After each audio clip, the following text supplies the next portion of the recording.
Friends, welcome to my channel Vasi foods. ఈ రోజు వీడియోలో టేస్టీ అండ్ యమ్మీగా ఆలు కుర్మా అనేది ఎలా ప్రిపేర్ చేసుకోవాలో చూద్దాం. సాధారణంగా అందరి ఇళ్లలో రోటీ చపాతీ ఏదైనా ప్రిపేర్ చేస్తూ ఉంటారు కదా.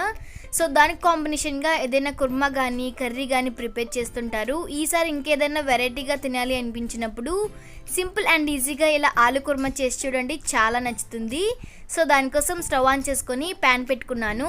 3 టేబుల్ స్పూన్ వరకు ఆయిల్ హీట్ చేసుకోవాలి. ఆయిల్ బాగా హీట్ అయిన తర్వాత 1 టేబుల్ స్పూన్ వరకు పోపు దినుసులు అనేవి వేస్తున్నాను. లో ఫ్లేమ్లో కొంచెం బాగా కలర్ అనేది చేంజ్ అయ్యేంత వరకు వేయించుకోవాలి. మరి ఎక్కువగా వేయించకూడదండి, మాడిపోతే కనుక తినడానికి కూడా బాగుండదు. ఇప్పుడు ఇందులో 4 వరకు వెల్లుల్లి అనేది పొట్టు తీసి చిన్న చిన్న ముక్కలుగా కట్ చేసుకొని తీసుకుంటున్నాను. అలాగే 4 ఎండుమిర్చి, 1 టీ స్పూన్ వరకు జీలకర్ర కూడా వేసి లో ఫ్లేమ్లో జీలకర్ర అనేది చిటపటమనేంత వరకు వేయించుకోవాలి. ఇవి కొంచెం వేగిన తర్వాత 2-3 పచ్చిమిర్చి అనేది చిన్న చిన్న ముక్కలుగా కట్ చేసి తీసుకుంటున్నాను. అలాగే 1 రెమ్మ వరకు కరివేపాకు, ఒక మీడియం సైజ్ ఉల్లిపాయ అనేది సన్నగా ముక్కలు కట్ చేసి తీసుకుంటున్నాను. పచ్చిమిర్చి అనేది మీ కారాన్ని బట్టి మీరు యాడ్ చేసుకోవచ్చండి, ఎందుకంటే ఇక్కడ మనం ఎక్స్ట్రా కారం ఏమి యూజ్ చేయటం లేదు. ఎండుమిర్చి పచ్చిమిర్చి వల్ల వచ్చే కారమే సరిపోతుంది. మీడియం ఫ్లేమ్లో ఉల్లిపాయలన్నీ కూడా బాగా వేగిన తర్వాత 1/2 టీ స్పూన్ పసుపు, అలాగే రెసిపీకి సరిపడా సాల్ట్ కూడా వేస్తున్నాను.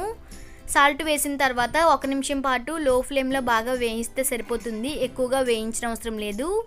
ఇప్పుడు ఇందులో నేను ఆలు అనేది యాడ్ చేస్తున్నాను. ఇక నేను మీడియం సైజ్ 6 వరకు ఆలు అనేది శుభ్రంగా ఉడికించుకొని తొక్క తీసి ఇలా మ్యాష్ చేసి తీసుకుంటున్నాను.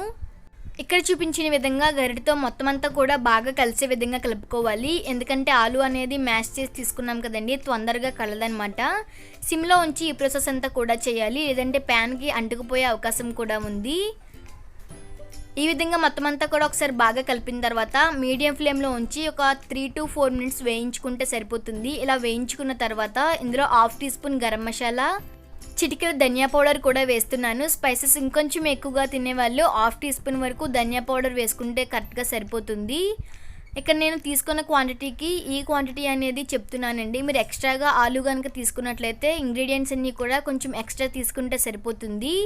ఈ విధంగా ఒకసారి కలిపిన తర్వాత మీడియం ఫ్లేమ్లోనే ఉంటూ 2 మినిట్స్ పాటు వేయించుకుంటే సరిపోతుంది, ఎందుకంటే ఆలు అనేది ఆల్రెడీ ఉడికించిందే కాబట్టి ఎక్కువగా వేయించిన అవసరం లేదు. ఒక 2 మినిట్స్ తర్వాత స్టవ్ ఆఫ్ చేసుకొని సర్వ్ చేసుకుంటే వేడివేడిగా ఆలు కుర్మా అనేది రెడీ అయిపోతుంది. సో ఇంకెందుకు ఆలస్యం, మీకు కూడా నచ్చిందా? అయితే మీరు కూడా ట్రై చేసి మీకు ఎలా కుదిరిందో నాకు కామెంట్ చేసి చెప్పండి. ఈ వీడియో కనుక నచ్చినట్లయితే లైక్ చేయండి, షేర్ చేయండి, అలాగే నా ఛానల్ని సబ్స్క్రైబ్ చేయడం మర్చిపోవద్దు.